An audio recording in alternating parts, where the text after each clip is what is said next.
When we think about nationalism, we would typically think about people such as Otto von Bismarck, or these famous wars such as the Franco-Prussian War or the Italian Wars of Independence. But did language play a role in the rise of European nationalism? This is a question that I'm going to answer in this video. In particular, I'm going to explore how language played a decisive role in Germany and Italy in terms of how they were unified in the 19th century. To establish some historical and political context, both Germany and Italy can be surrounded by this context of the Holy Roman Empire. The Holy Roman Empire was a decentralized kingdom in its political structures, as can be seen by the fact that it didn't even have a capital city in the modern sense. With this political fragmentation, you also have this cultural decentralization. As for Italy, in northern Italy, you have the Kingdom of Italy that is also ruled by the Holy Roman Empire, and it also had ties to the barbaric Ostrogoths and also the Germanic peoples. But down south, you have the Kingdom of Sicily on the island of Sicily, and it came under Spanish control during the Spanish Inquisition. And thus, with this historical and political context of decentralization, you have this growing need to eventually become unified to face external threats. As for linguistic context, you have Germany and Italy having their languages develop in relatively independent ways. For German, in the 10th century to the 12th century, you have the Germanic languages, they split into different dialects. As you can see on the map here, the green part is now called the Continental West Germanic languages. And according to the map, you have German languages developing in relative isolation from these other Germanic peoples. And thus you have this kind of independent language system that's emerging in this place that is now modern-day Germany. As for Italian, in the year 400, the fall of the Western Roman Empire officially ended the use of Latin in everyday language. This was then cemented by people such as Dante, who wrote the Divine Comedy and Inferno in vernacular Italian. In this case, because of Italian's roots in Latin, Italian is now referred to as something that's called Vulgar Latin. To establish a philosophical framework and partially the inspiration for this project, introducing a philosopher called Jacques Derrida, who I've also covered in the channel before. So he's a French post-structuralist philosopher, most notably known for the idea of deconstruction, where he deconstructs the Western philosophical patterns of thought that we take for granted. In particular, he challenges ideas such as logocentrism and patriarchy. He also notices how language is an under-examined and understated force in history that affects how we structure our sense of reality. As you can read in this quote here from Derrida's Of Grammatology, Derrida claims that historicity itself is tied to the possibility of writing. Before being the object of a history of, historical science writing opens the field of historical becoming, and the former presupposes the latter. What he's saying here is that historical being, the human existence, is tied to our ability to express ourselves through writing and speech. So in a way, language kind of structures our sense of reality and our place in history. Therefore, he claims that writing and language is a hidden force in history that actually guides how we approach our interactions with the world around us. Their differences in language for Germany and Italy can be seen first in how their geographies differ. For Germany, you have mostly flat plains in the north, and thus with these flat plains you have easier communication and transportation. Because the language dispersion requires the communication and traveling of people, then having these flat plains that make traveling convenient actually helps disperse these languages that are on some level common. This ties to the linguistic concept of a similarity radius, where you have this radius in which these dialects are mutually intelligible or similar to a large extent. According to George Wencker, an 1880s German linguist, he did this language survey that detected how these dialects are similar in Germany. And so, as you can see on the map here, the territories formed from this linguistic similarity radius actually are quite large, and thus this internal migration was encouraged because communication was relatively unhindered because the dialects were similar. And thus with this internal migration, you have this ancestor to the sense of a unifying identity between different societies. But for Italy, however, it's an entirely different matter. As you can see on the map, we have this entire mountain range cutting across the Italian region. And thus with these mountains, it brings and hindered communication where societies were fragmented and developed in isolation from each other. People are trapped by their geography, and in this case, these societies are only formed in small pockets of territories that cannot really communicate with each other. As the years go by, you have these languages and dialects that develop completely independent of each other, and thus creating these mutually unintelligible languages. And because of these mountains, if you want to travel across these mountains, you have to have good transportation and good protection. Thus, internal migration was reserved for the wealthy only. According to a letter from Zanobi to Jacopo, they are both Tuscans. Zanobi says, Sismonda, who is a relative to Jacopo, has become so Neapolitan that your wife would not understand her. According to this geographical map, Tuscany to Naples crosses about a 400 kilometers of distance. This contrasts with the linguistic similarity radius of Germany as I previously described, where even across a distance of around 700 kilometers, you were still able to understand each other to some level. And so these differences show how geography is important to the extent to which languages and dialects were mutually intelligible. And this will go on to shape how these two nations will go about their projects of nationalism. In Germany, you have a poet called Johann Herder, a late 18th century German poet who created the idea of das Volk, which means the people in German. And so the German government utilized this poetic word for a nationalistic purpose, because das Volk also has a kind of ethnic unifier connotation. This appealed to diverse dialects because even if you weren't able to speak some mutually intelligible language, while you still belonged to this broad umbrella term of German. And thus, Germany actually imposed an ideology of homogeneity through its nationalism. Though languages differed, comprehension was less important than the idea of Germanness in this ideology of das Volk.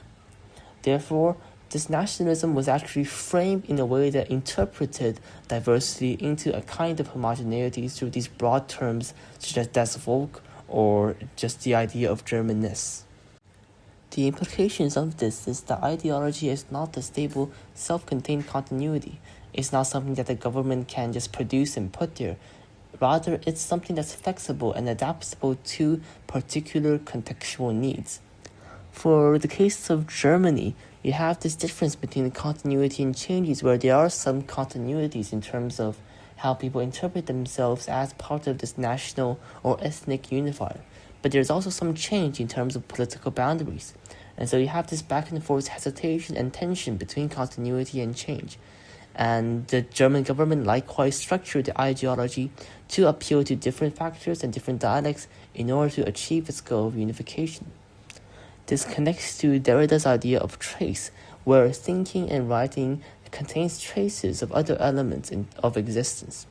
For the case of Germany, you have ideology carrying traces of their historical context, because it's not something that's built in isolation, but it's something that contains the traces of and is changed by these different contextual needs of this government in terms of how they wanted to frame this project of unification for their common people. For Italy, however, it was a different situation. While Germany had the idea of a realpolitik, where unification was carried out after careful consideration and orchestration, for Italy, unification was a heat of the moment approach, where unification was forced out of necessity in the Italian wars of independence against Austria. Societies were forced to join together in a common society because without this political tie, they would all be devastated by the Austrian armies.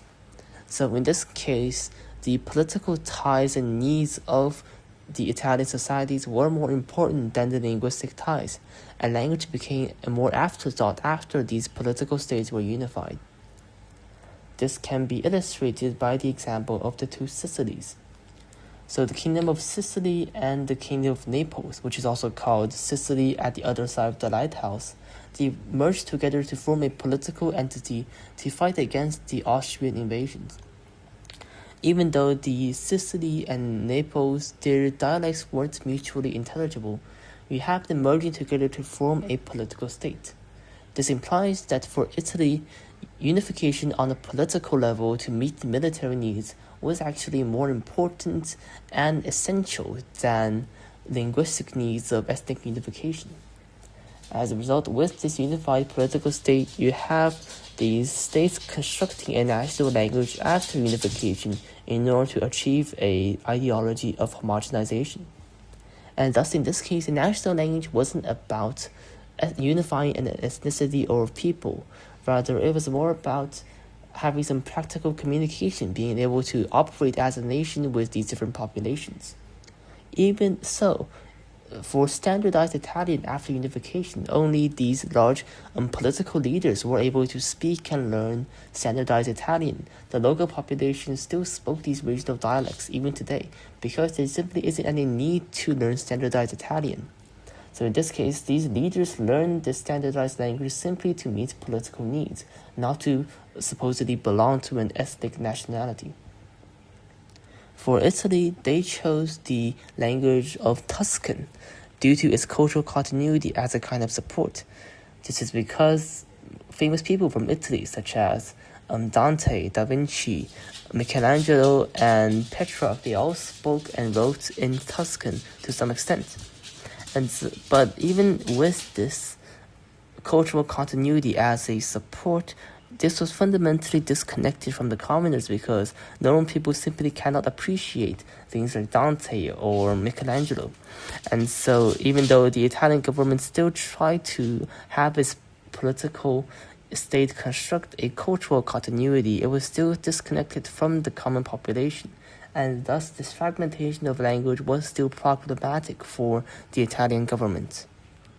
Language in both cases deal with the topic of religion to a large extent.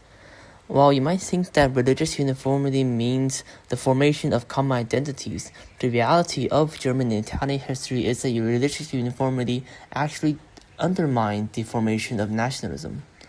For Italy, you have remarkable religious uniformity. This is because it is almost 100% Catholic. As a result, the Catholic Church monopolized culture because, Italy is so physically close to the Vatican.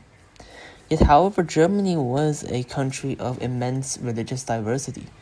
This is mostly because of the Protestant Reformation, where you have the Catholics being split into numerous interpretations of Protestantism. And this religious diversity initially caused a lot of conflict, such as in the 30 Years' War and the conflict between the Huguenots and these other Protestant forces. And Germany itself has numerous religious influences. You have neo-paganism and also Greek Orthodox influences being practiced in some parts of Germany. And thus, with Martin Luther's 95 Theses, he elevated the status of democratized linguistic cultures. Scholars have noted how nationalism is closely related to religion because it provides a mystical genealogy of the individual. Despite its religious diversity and conflicts, the elevation of vernacular languages allowed German individuals to relate to this myth of a shared national identity. And so you have this the connection between individuals and this myth due to the fact that linguistic ties in vernacular languages were closely connected to the rituals that individuals participate in the German society. But for Italy, its Catholic uniformity was quite problematic for its national identity. This is because the Catholic entirely dominated the Italian culture, and so individuals began to identify more with the church than the state. Language plays a role here because the Catholic Church used Latin as its primary language, while the Italian state tried to construct a vernacular version of Italian. So you have this disconnect between these religious forces in which individuals participate in society and the state structure. Due to this discrepancy between vernacular and sacred languages, it discourages nationalism because people just don't know how to identify with the society. Projects of nationalism became projects of homogenization because when you have a common language, you will be able to communicate with each other. With communication, you will be able to form the precedent of a common national identity. Both Germany and Italy utilized trends of growing literacy to their advantage to start their projects of homogenization. In Germany, for instance, you have the emergence of the Bildungsbürgertum class. This is the cultural version of the bourgeoisie. While the bourgeoisie directed the flow of economics, this new cultural elite directed the flow of education and the spread of knowledge. In particular, they draw on the theory of Unbilden written by Wilhelm von Humboldt in the 16th century. So Humboldt suggests that education provides as much substance as possible for the concept of humanity in our person, which means that education and literacy became a primary objective for the German government. This ties back to uniformity because when you push for a common education, you will be able to spread a standardized language effectively. However, Italy was a kind of more brutal and top-down approach. This is because it utilized the press to spread its own propaganda. For example, you have the negation of dialects and the press and these newspapers. This is because dialects were reduced to non-languages, and so the Italian government framed the dialects as something that had no cultural dignity because they weren't even a kind of language. And the Italian government utilized the growing literacy in its population to shape the people's opinions. When people read about how their dialects were not dignifying and that they should learn a standardized Italian language, this opinion swayed how they treated dialects, which led to a more top-down approach in dealing with dialects and linguistic diversity. The differences between the German and Italian projects of nationalism can be further framed by the tension between continuity and change. In Germany, adopting a standardized language is a kind of continuity. This is because adopting this language is seen as a culmination of a predetermined historical trajectory. As such, with this sense of continuity, because the human mind likes continuity, you have a sense of comfort among the population, where integrating within a broader German society is organic and natural. So the German government was a much more bottom-up process that allowed nationalism to be achieved in a relatively comforting level.